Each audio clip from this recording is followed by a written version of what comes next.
ನಮಸ್ಕಾರ ಸ್ನೇಹಿತರೆ. ಇಂಗ್ಲೆಂಡ್ ವಿರುದ್ಧದ 4ನೇ ಟೆಸ್ಟ್ ಪಂದ್ಯಕ್ಕೂ ಮುನ್ನವೇ ಬೆಳ್ಳಂಬೆಳಗ್ಗೆ ತಂಡದಲ್ಲಿ ದೊಡ್ಡ ಬದಲಾವಣೆ ಮಾಡಿದ ಕೋಚ್ ರಾಹುಲ್ ದ್ರಾವಿಡ್.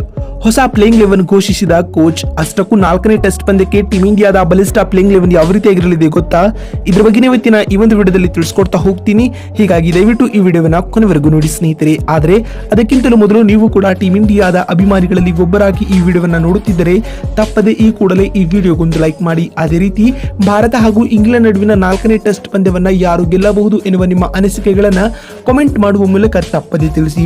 ಹೌದು ಸ್ನೇಹಿತರೆ, ಭಾರತ ಹಾಗೂ ಇಂಗ್ಲೆಂಡ್ ನಡುವಿನ 4ನೇ ಟೆಸ್ಟ್ ಪಂದ್ಯವು ಇಂದಿನಿಂದ ಆರಂಭಗೊಳ್ಳಲಿದೆ. ಇಂಡೋ ಇಂಗ್ಲೆಂಡ್ ನಡುವಿನ 4ನೇ ಟೆಸ್ಟ್ ಪಂದ್ಯವು ರಾಂಚಿಯ JCA ಅಂತಾರಾಷ್ಟ್ರೀಯ ಮೈದಾನದಲ್ಲಿ ನಡೆಯಲಿದೆ. ಈಗಾಗಲೇ ಸರಣಿಯಲ್ಲಿ 2 ಹಾಗೂ 1 ಮುನ್ನಡೆಯನ್ನು ಸಾಧಿಸಿರುವ ರೋಹಿತ್ ಪಡೆಗೆ ಇದು ಸೀರೀಸ್ನ ಡಿಸೈಡರ್ ಪಂದ್ಯ ಅಂತಾನೆ ಹೇಳಬಹುದು. ಏಕೆಂದರೆ ಇಲ್ಲಿಂದ ಟೀಮ್ ಇಂಡಿಯಾವು ಕೇವಲ 1 ಪಂದ್ಯವನ್ನು ಸಹ ಗೆದ್ದುಕೊಂಡರೂ ಕೂಡ ಸರಣಿಯು ಭಾರತದ ಹೆಸರಾಗಲಿದೆ ಬಂಧುಗಳೇ. ಇದೇ ಕಾರಣದಿಂದಾಗಿ ಈಗ ಟೀಮ್ ಇಂಡಿಯಾವು 4ನೇ ಟೆಸ್ಟ್ ಪಂದ್ಯಕ್ಕೆ ತನ್ನ ಬಲಿಷ್ಠ ಪ್ಲೇಯಿಂಗ್ 11 ಘೋಷಿಸಿದೆ. ಇದರ ನಡುವೆ ಟೀಮ್ ಇಂಡಿಯಾದ ಇಬ್ಬರು ಸ್ಟಾರ್ ಆಟಗಾರರಾದ KL ರಾಹುಲ್ ಹಾಗೂ ಜಸ್ಪ್ರೀತ್ ಬುಮ್ರಾ ರವರು 4ನೇ ಟೆಸ್ಟ್ ಪಂದ್ಯದಿಂದ ಹೊರಬಿದ್ದಿದ್ದಾರೆ. ಜಸ್ಪ್ರೀತ್ ಬುಮ್ರಾ ರವರಿಗೆ ದೀರ್ಘಕಾಲದ ಕ್ರಿಕೆಟ್ ಆಟದಿಂದಾಗಿ ವಿಶ್ರಾಂತಿ ಕೊಟ್ಟರೆ KL ರಾಹುಲ್ ಅವರು ತೊಡೆಸೊಂದು ಗಾಯದ ಕಾರಣದಿಂದಾಗಿ ಅವರು ರೂಲ್ಡ್ ಔಟ್ ಆಗಿದ್ದಾರೆ ಸ್ನೇಹಿತರೆ. ಜಸ್ಪ್ರೀತ್ ಬುಮ್ರಾ ರವರ ಬದಲಿಯಾಗಿ ಆಕಾಶ್ ದೀಪ್ ರವರು ತಂಡಕ್ಕೆ ಆಯ್ಕೆಯಾಗಿದ್ದಾರೆ. ದೇವದತ್ ಪಡಿಕ್ಕಲ್ ರವರು KL ರಾಹುಲ್ ಅವರ ಬದಲಿ ಆಟಗಾರನಾಗಿ ತಂಡದಲ್ಲಿ ಕಾಣಿಸಿಕೊಂಡಿದ್ದಾರೆ ಸ್ನೇಹಿತರೆ.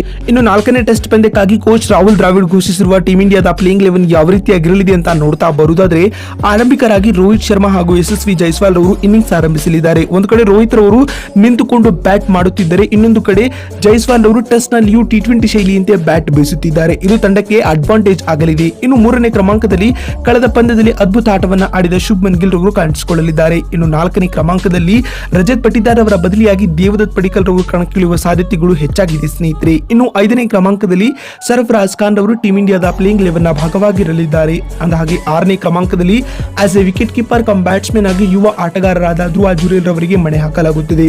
ಇನ್ನು 7ನೇ ಕ್ರಮಾಂಕದಲ್ಲಿ ಸ್ಟಾರ್ ಆಲ್ರೌಂಡರ್ ಆಗಿರುವ ರವಿಚಂದ್ರನ್ ಅಶ್ವಿನ್ ರವರು ಟೀಮ್ ಇಂಡಿಯಾದ ಪ್ಲೇಯಿಂಗ್ 11 ಭಾಗವಾಗಿರಲಿದ್ದಾರೆ ಬಂಧುಗಳೇ. ಇನ್ನು 8ನೇ ಕ್ರಮಾಂಕದಲ್ಲಿ ಇನ್ನೋರ್ವ ಸ್ಟಾರ್ ಆಲ್ರೌಂಡರ್ ಆದ ರವೀಂದ್ರ ಜಡೇಜಾ ರವರು ಟೀಮ್ ಇಂಡಿಯಾದ ಪ್ಲೇಯಿಂಗ್ 11 ಭಾಗವಾಗಿರಲಿದ್ದಾರೆ ಬಂಧುಗಳೇ. ಅಂದಹಾಗೆ 9ನೇ ಕ್ರಮಾಂಕದಲ್ಲಿ ಆಸ್ ಅ ಸ್ಪಿನ್ನರ್ ಆಗಿ ಅಕ್ಷರ್ ಪಟೇಲ್ ಅಥವಾ ಕುಲ್ದೀಪ್ ಯಾದವ್ ಇವರಿಬ್ಬರಲ್ಲಿ ಒಬ್ಬರನ್ನ ಕಣಕ್ಕಿಳಿಸುವ ಸಾಧ್ಯತೆಗಳು ಹೆಚ್ಚಾಗಿವೆ. ಇನ್ನು 10ನೇ ಕ್ರಮಾಂಕದಲ್ಲಿ ಜಸ್ಪ್ರೀತ್ ಬುಮ್ರಾ ರವರ ಅನುಪಸ್ಥಿತಿಯಲ್ಲಿ ತಂಡಕ್ಕೆ ಆಯ್ಕೆಯಾದ ಆಕಾಶ್ ದೀಪ್ ಅಥವಾ ಮುಖೇಶ್ ಕುಮಾರ್ ಅವರು ಪ್ಲೇಯಿಂಗ್ 11 ಭಾಗವಾಗಿರಲಿದ್ದಾರೆ.